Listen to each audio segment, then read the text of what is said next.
Somewhere in South Vietnam, July 22nd, 1966.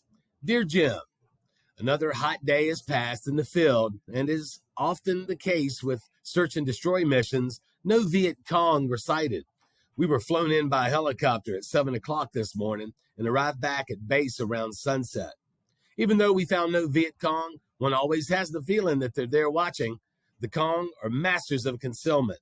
They strike unexpected patrols without warning and again disappear into the jungle. Often there is escape made by way of an elaborate system of tunnels, which I understand dot the countryside. From these, they can emerge and or flee at a moment's notice. Each time we enter a village, it seems that half the people there are Viet Cong. Often they are.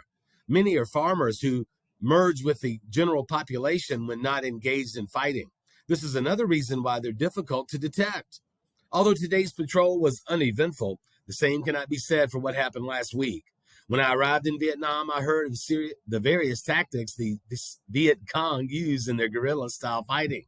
But until a few days ago, I had not experienced it firsthand. Last Tuesday, about 10 in the morning, our squad was patrolling a jungle trail not far from base. Suddenly, we heard a scream. Turning around, we saw one of our own men clutching his hands to his face, blood trickling between his fingers. He had tripped a wire holding back a bent thorny branch, and the thorns had pierced his face.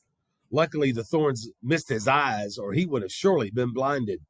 Tying back thorn-covered branches that swing out when contact is made with a tripwire is a favorite tactic of the Viet Cong. Well, Jim, I must close as it is time for bed. Don't worry, I will be especially careful not to become a victim of one of the